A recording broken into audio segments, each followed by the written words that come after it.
कर्म करे किस्मत बने, जीवन का यह मर्म, प्राणी तेरे हाथ में, तेरा अपना कर्म, तेरा अपना।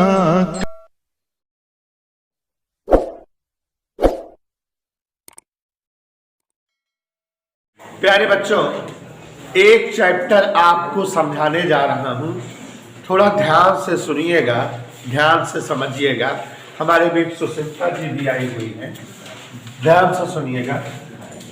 गैसों का अणुगति सिद्धांत।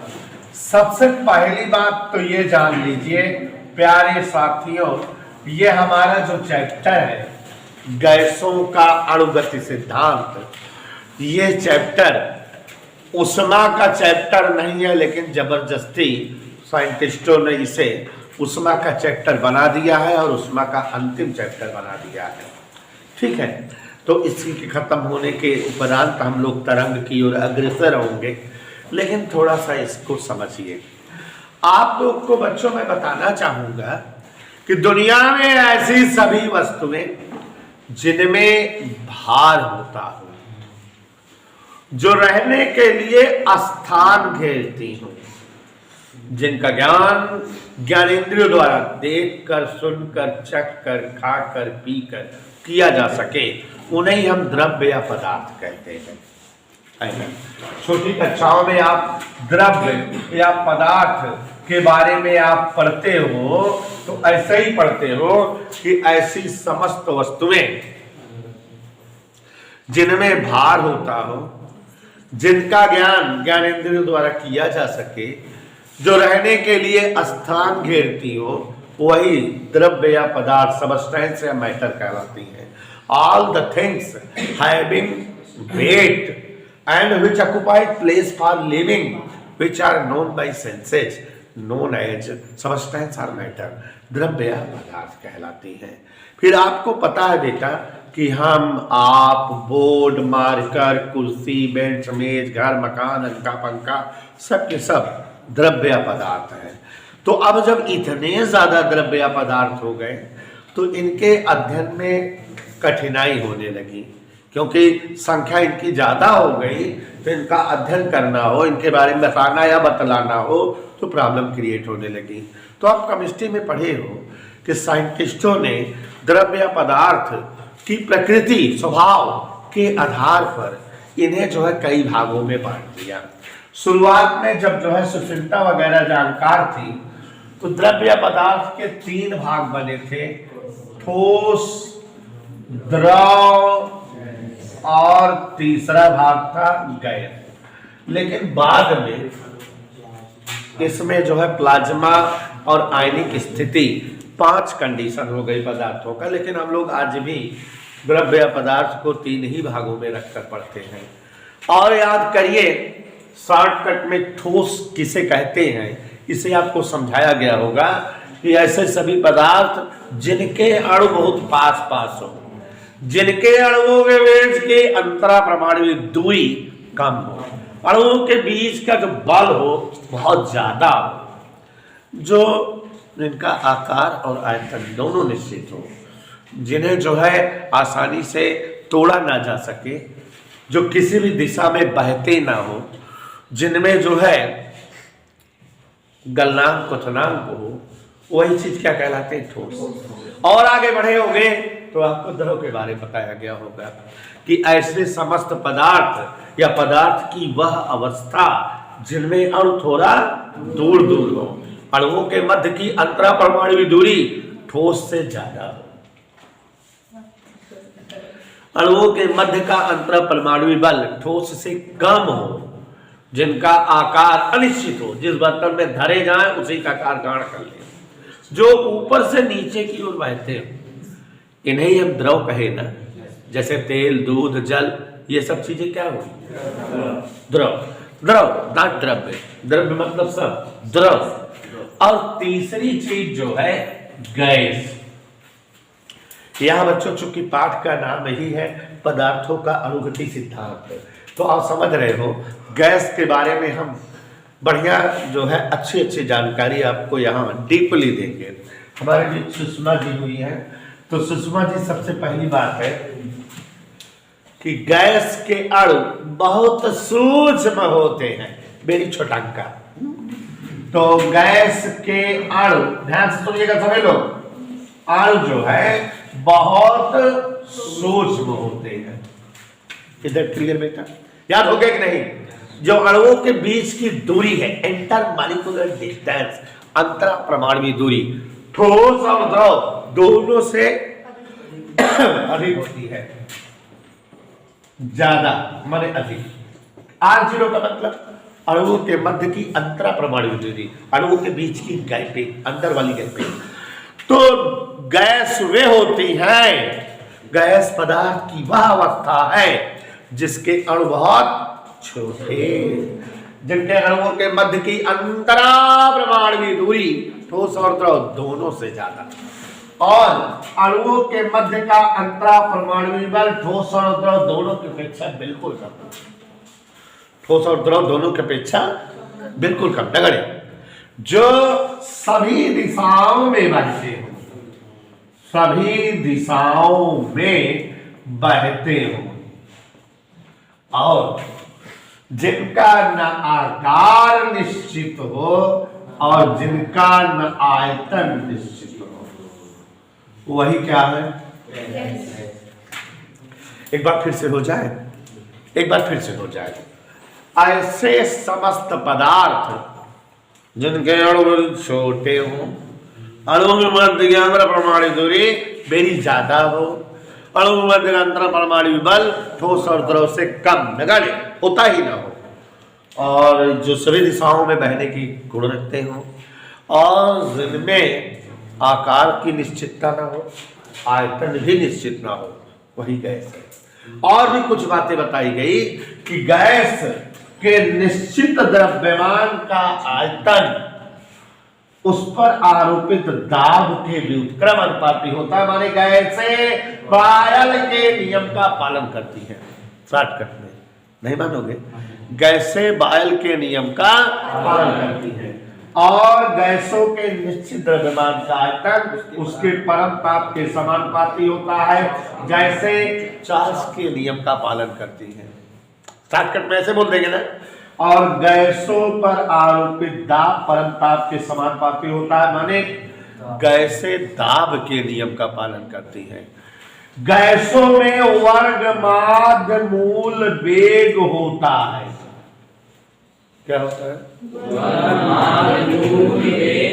गैसों का वर्गमाध्य मूल वेग उनके परम ताप के समानुपाती और उसके अणुभार के व्युत्क्रम अनुपाती होता है। इतनी बातें याद हो गई कि नहीं? हमसे कहो एक बार और, कहो एक बार। गैसे पदार्थ की वह अवस्था है जिनमें अणु बहुत छोटे छोटे सूक्ष्म होते हैं, अणुओं के मध्य की अंतरा परमाणु दूरी बहुत ज्यादा ठोस और द्रव दोनों की अपेक्षा ज्यादा होती है, जिनके अणुओं के बीच अंतरा परमाणु बल बीच में लगने वाला बल बेरी कम, बहुत नगण्य होता ही नहीं है, और जिनका न आकार निश्चित हो न जिनका आयतन निश्चित हो, जो सभी दिशाओं में बहने का गुण रखते हैं, वही हमारी गैस है। गैसें बायल के नियम का पालन करती हैं, गैसें चार्ल्स के नियम का पालन करती हैं, गैसें दाब के नियम का पालन करती हैं। गैसों में वर्गमाध्य मूल वेग होता है, और वर्गमाध्य मूल वेग गैसों के ताप के समानुपाती और अणुभार के एनी डाउट बेटा? और आपको हमें बताते हुए बड़ी प्रसन्नता हो रही है कि मैंने आपको गैस के बारे में बता दिया, द्रव के बारे में बता दिया, ठोस के बारे में बता दिया, और ये दीर्घ अर्थात गैसों का अणुगति सिद्धांत क्या कहलाती है ये बेटा? माने दीर्घ अंतरानीच, ये जो बोले अभी इसे ही हम गैसों का अणुगति सिद्धांत कहते हैं। बात समझ में आई कि नहीं? बोलो हाँ सर, समझ में आई। तो ये गैसों का क्या है बेटा? अणुगति सिद्धांत। ये जो है गैस की कहानी है, अणुगति सिद्धांत के आधार पे गैस की प्रॉपर्टी है। अब आपको बताना चाहेंगे कि हमारी फिजिक्स और केमिस्ट्री में गैसें जो है दुनिया में दो प्रकार की पढ़ी जाती है या मानी जाती है। तो गैसें कै प्रकार की पढ़ी जाती है या मानी जाती है? दो प्रकार की। तो हाँ, ऐसे ऐसे ही गैस, एक है वास्तविक गैस, रियल गैस, इनके बारे में पढ़ते हैं, और दूसरा है आदर्श गैस, इनके बारे में पढ़ते हैं। वास्तविक गैस और ध्यान दीजिएगा, वास्तविक गैस क्या है और आदर्श गैस क्या है, ध्यान से समझिएगा। वास्तविक गैस और आदर्श गैस, देखो वास्तविक गैस मतलब जितना भाई लिखे रहे जिनमें सारा गुण हो। तो अब शुरुआत से ऐसी समस्त गैसें जो प्रकृति में पाई जाती हो, जो मिलत हो, जो गैस, ऐसी समस्त गैसें जो प्रकृति में प्राप्त होती हो। नंबर एक, जिनके अणु बहुत सूक्ष्म होते हो, जो सभी दिशाओं में बहती हो, जिनका न आकार निश्चित हो न आयतन निश्चित हो, जिनके अणुओं का आयतन नगण्य हो, बहुत छोटे हो, जिनके बीच कोई भी आकर्षण या प्रतिकर्षण बल ना लगता हो, और जो हर ताप और हर दाब पर, माने ताप दाब की सभी अवस्थाओं पर सभी गैसीय नियमों का पालन ना करती हो, माने कुछ खास कंडीशन पे ही ताप दाब का नियम का पालन करती हो, उन्हें हम वास्तविक गैसें कहते हैं। तो सारे गुण तो है, देखो एक प्रकृति में प्राप्त ऐसी गैसें जो कहां प्राप्त हो? प्रकृति में प्राप्त होती हो। अणु कैसे होते हो? जिनके अत्यंत सूक्ष्म, जिनके अणु क्या होते हो? अणुओं के बीच कोई बल न लगे, माने आकर्षण प्रतिकर्षण बल न लगता हो।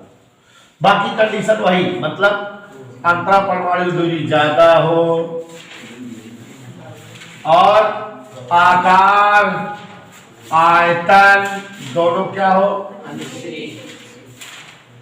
और क्या है कि सभी ताप दाब पर, सभी ताप व दाब पर नियमों का पालन ना करें, नियमों का पालन। देखा ये गया है कि निम्न ताप किस पर बेटा? निम्न ताप हो या उच्च दाब हो, दोनों कंडीशन में ये बायल चांस नियमों का पालन नहीं करती। उन्हीं गैसों को हम क्या कहते हैं? बात समझ में आई? वास्तविक गैसों के लिए दो विशेष बात याद रखना, दो विशेष। पहली बात तो ये कि इनके अणुओं के बीच, ये विशेष बात है, डबल स्टार, अणुओं के बीच कोई भी आकर्षण या प्रतिकर्षण बल नहीं लगता है। और दूसरी बात कि इनके अणु सूक्ष्म होते हैं, माने अणुओं का आयतन नगण्य, अणुओं का आयतन नगण्य। एक बात ये रख लेना। और तीसरी बात कि निम्न ताप और उच्च दाब पर ये गैसीय नियमों का पालन नहीं करते। माने वास्तविक गैसों में तीन स्पेशल खासियत है। सारी खासियत तो है गैस है, तो गैस में सारी खासियत रहे जो पहले बताए रहे, लेकिन वास्तविक गैस को होता है जिसमें तीन स्पेशल खासियत का, जेके अणु बहुत सूक्ष्म होते हैं, अणुओं का आयतन एकदम नगण्य। पहली बात, अणुओं का आयतन क्या होता हो? और जिनके अणुओं के बीच कोई भी आकर्षण या प्रतिकर्षण बल न लगता हो, और जो निम्न ताप और उच्च दाब पर गैसीय नियमों का पालन न करती हो, वही गैसें वास्तविक गैसें होती हैं। तो ये जान लो कि वास्तविक गैसों में तीन स्पेशल गुण होते हैं। पहला, अणुओं का आयतन नगण्य होता है। दूसरा, अणुओं के बीच कोई भी बल काम नहीं करता। और तीसरा, निम्न ताप और उच्च दाब पर ये सभी गैसीय नियमों का पालन नहीं करती। ये तीन खासियत जो गैस में रहे, वह गैस वास्तविक गैस। और वास्तविक गैसों के बारे में वैन डर वाल ने बड़ा अध्ययन किया और बताया कि ये गैसें जो है इस नियम का पालन करती है, P+A/B V - B बराबर RT। A और B नियतांक है, V आयतन, P दाब और D जो है परमताप है। तो इस गैस समीकरण का पालन करती है। इसे वैन डर वाल का वास्तविक गैस समीकरण कहते हैं। तो बात समझ में आई? फिर से एक बार बता दें, गैस के बारे में तो बता दिए गैस क्या होती है। गैस को गतिज आणविक सिद्धांत के आधार पर बता दिए क्या होती, जान गए कि नहीं। लेकिन वास्तविक गैस किसे कहेंगे? जिसमें सारी खासियत है लेकिन 3 स्पेशल। क्या? गैस के अणु बहुत सूक्ष्म होते हैं, इनका आयतन। दूसरा, गैस के अणुओं के बीच कोई भी आकर्षण प्रतिकर्षण बल, और निम्न ताप तथा उच्च दाब पर जो गैसीय नियमों का पालन, वही गैसें कौन सी गैस का? समझ में आया? अब कौन सी गैस के बारे में बात करेंगे? तो सारा गुण तो वही रहेगा, लेकिन ये 3 गुण इनमें नहीं रहेगा। मतलब आयतन नगण्य नहीं होगा, कुछ ना कुछ आयतन होगा, और बल जो है लगेगा, लोगों के बीच कोई बल कार्य करे। और ये तीसरा वाला कि नियमों का पालन करें, नियमों का पालन करें। और इनके लिए कौन सा समीकरण यूज होता है? PV बराबर। तो अब वास्तविक गैस और आदर्श गैस की कहानी समझ में आ गई। वास्तविक गैस मतलब ऐसी सभी गैस जिनके अणु बहुत सूक्ष्म होते हो, जिनके अणुओं का आयतन क्या होता हो? आयतन नगण्य होता हो, जिस बर्तन में रखे जाए उसी का जो है आयतन ग्रहण कर ले, यही ना? इधर क्लियर? और जिनके अणुओं के बीच कोई भी आकर्षण या प्रतिकर्षण बल ना लगता। ये देखो, जिनके अणु बहुत सूक्ष्म हो और अणुओं का आयतन क्या हो? नगण्य। ठीक है, जिस बर्तन में रखे जाए उसी का आयतन ग्रहण कर ले। और ऐसी सभी गैसें जिनके अणुओं के बीच कोई भी आकर्षण बल या प्रतिकर्षण बल ना लगता हो, जो निम्न ताप और उच्च दाब पर गैसीय नियमों का पालन ना करती हो, उन्हीं गैसों को, और ये इस नियम का पालन करती हैं। और ऐसी सभी गैसें जिनके अणुओं का आयतन नगण्य ना हो, अणुओं में कुछ आयतन हो, जिनके अणुओं के बीच कोई न कोई आकर्षण बल लगता हो, और जो ताप दाब की सभी अवस्था पर सभी नियमों का पालन करती हो, उन्हें जो है हम आदर्श गैस कहते हैं। हाइड्रोजन, नाइट्रोजन, ऑक्सीजन, इन्हें आदर्श गैस माना गया है, और आदर्श गैस इस समीकरण का पालन करती है। समझ में आया? अब एक बात और, यहाँ पर शिवांशु पांडे, एक प्रश्न मेरे मन में आ रहा है और आप जान गए मेरे बिना बताए, आपको उत्तर मालूम है क्या?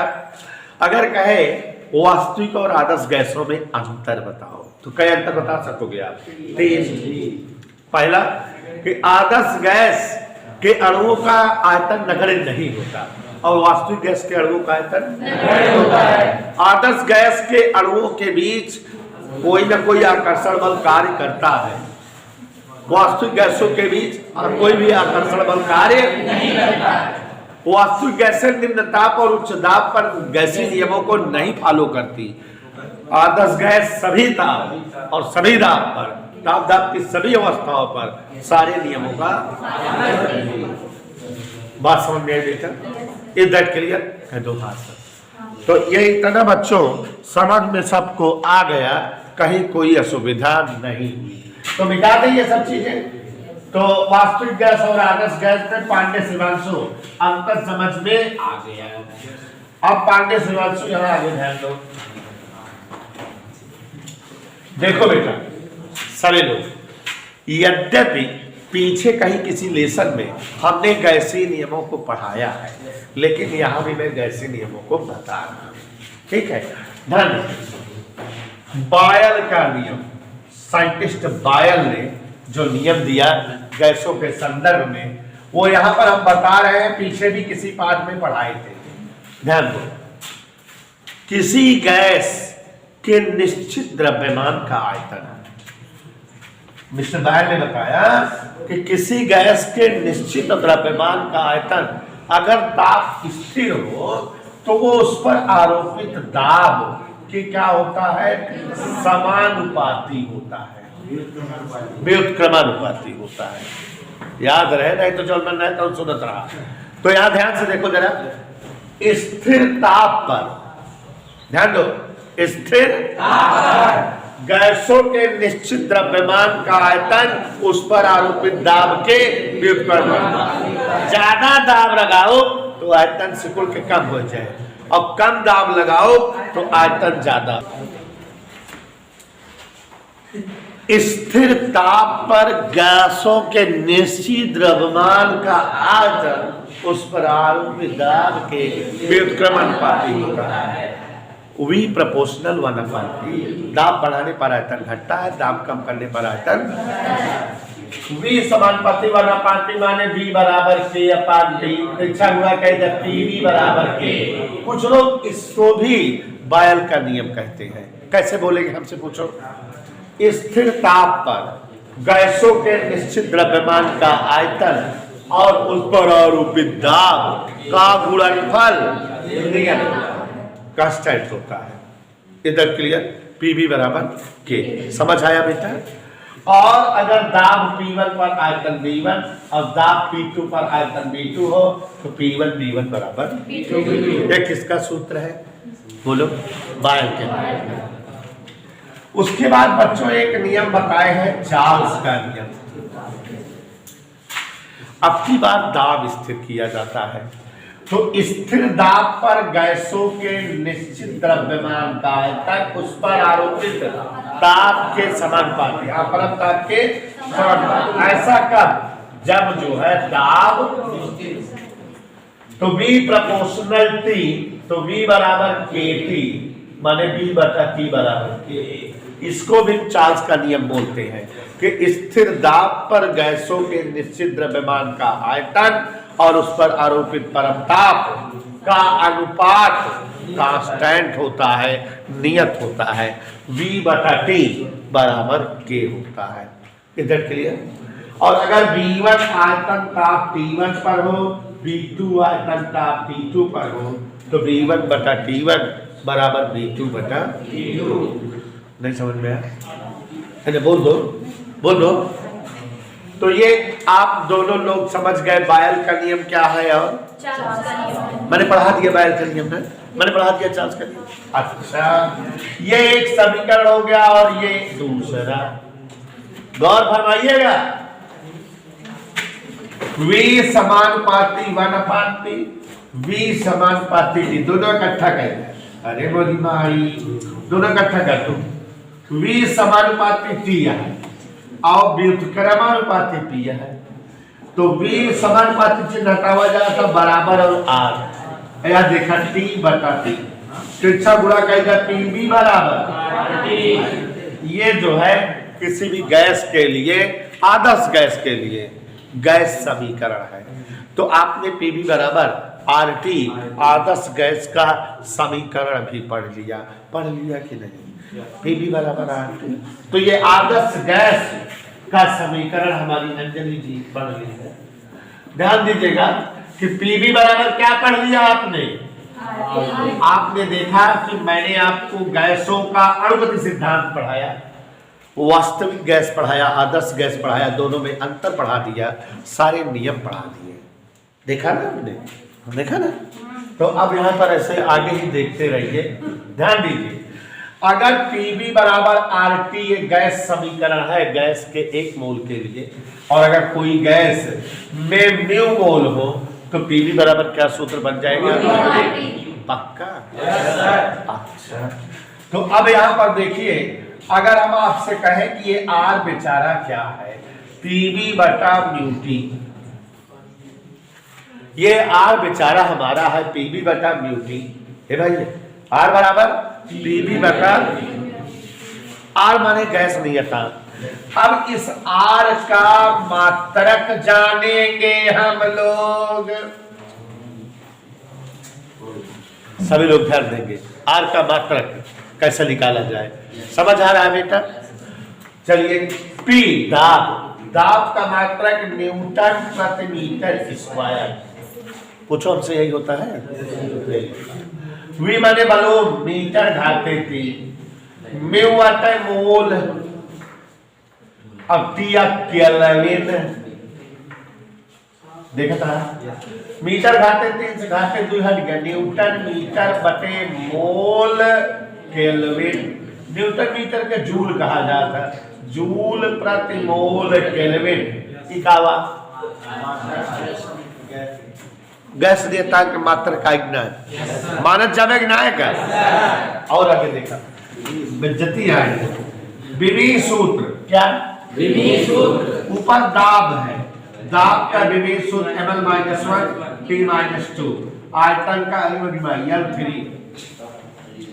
म्यू गिनती या टी थीटा या देखा है m1 3 में से एक गए 2 t-2 थीटा -1।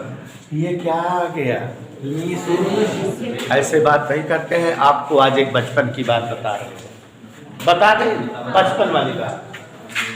मानक ताप एक बोले ना, मानक दाब,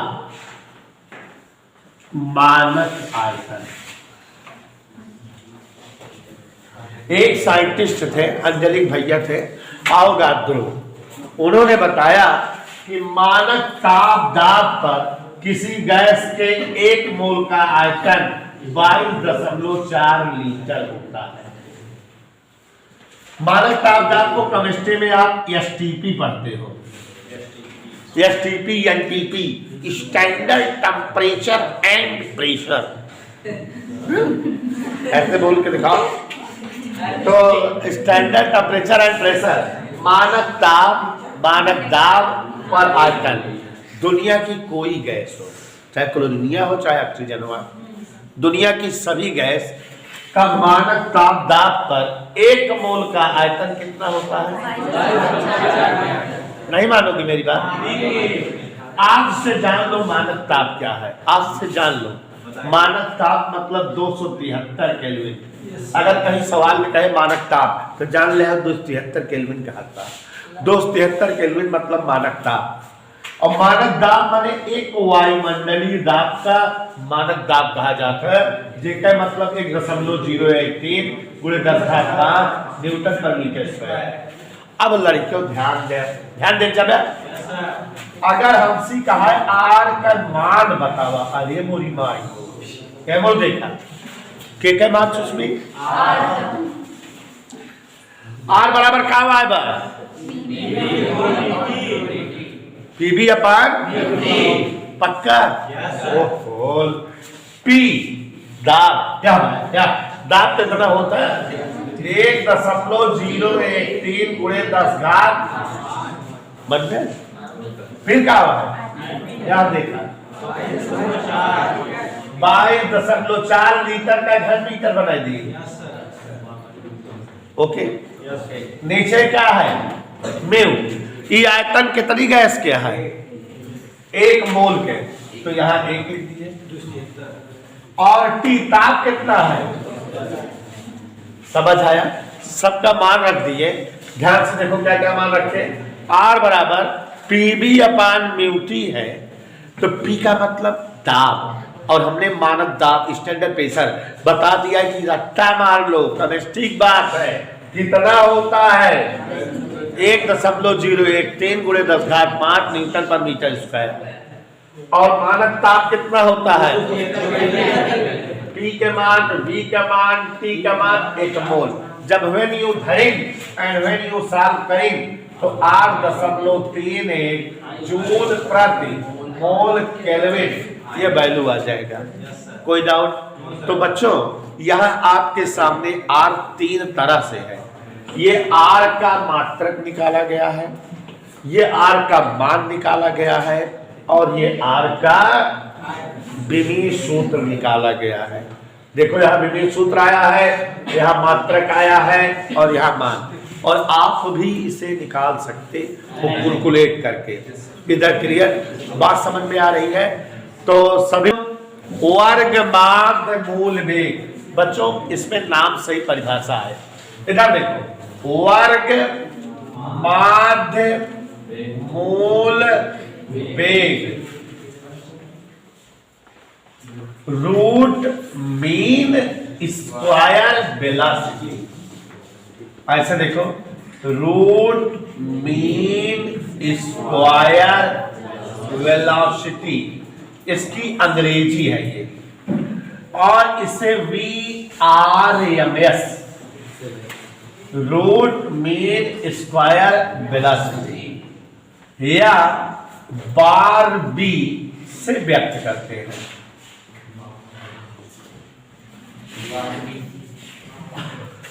अब यहां ध्यान से सुनिए, जैसे अगर कोई बर्तन, मैं सबसे पूछूंगा, जो चीज मैं बताना चाहता हूं पूछूंगा, ध्यान देना।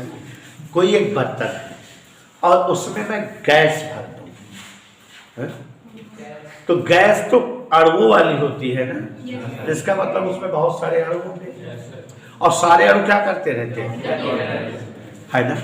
तो अगर माना n अणुओं वाली एक गैस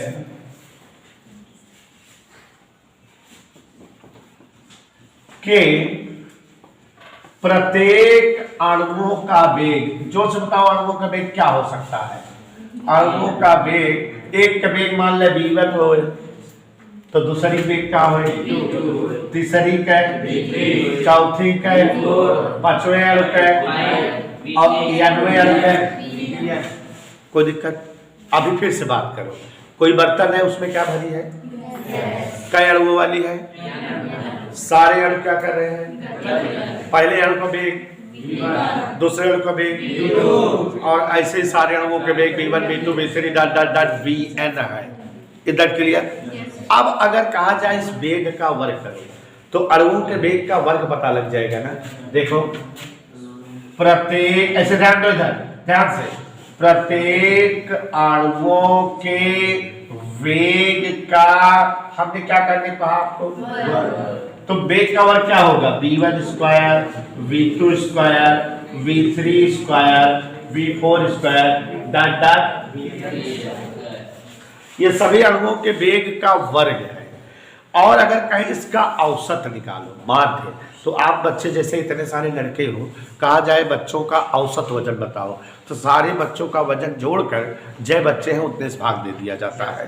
तो हम अगर यहाँ आपसे कह रहे हैं वेग के वर्ग का माध्य, इधर देखो क्या कह रहे हैं, वेग के वर्ग का प्रत्येक, ध्यान से देखो, अणुओं के वेग के वर्ग का माध्य, प्रत्येक अणुओं के वेग के वर्ग का माध्य। तो माध्य मतलब क्या बताया हम आपको, कि जो वेग का वर्ग है उसे क्या करो, जोड़ दो, और जोड़ने के बाद क्या करो, किससे भाग दे दो, याद से। तो ये माध्य आ गया कि नहीं, किसका माध्य आ गया, वेग के वर्ग का माध्य। इसका वर्गमूल निकालना है। तो अब देखो, प्रत्येक अणुओं के वेग के वर्ग के माध्य का वर्गमूल। नहीं समझे? पहले ये क्या था, वेग का, वेग था या अणुओं का, ये क्या था, वेग का वर्ग, ये क्या है, वेग के वर्ग का, और अब क्या निकालने जा रहे हैं, वेग के वर्ग के माध्य का, और वो हो जाएगा v1 square plus v2 square dot dot dot, जो है ये vn स्क्वायर बटे, और इसी को हम कहते हैं VRMS, या इसी को हम कहते हैं वर्ग। तो अब परिभाषा कैसे बनेगी, देख लो। किसी गैस के, ध्यान सुनना, किसी गैस के अणुओं के वेग के वर्ग के माध्य का वर्गमूल मान वर्ग माध्य मूल वेग कहलाता है। इधर क्लियर? गैस के अणुओं के वेग के वर्ग के माध्य का वर्गमूल वर्ग माध्य मूल मान कहलाता है। फिर देखो, गैस के वेग के वर्ग के माध्य का वर्गमूल वर्ग माध्य मूल मान कहलाता है, VRMS। गैस के अणुओं के वेग के वर्ग के माध्य का वर्गमूल मान वर्गमूल में कहलाता है। इधर क्लियर बेटा, सबको समझ में आया?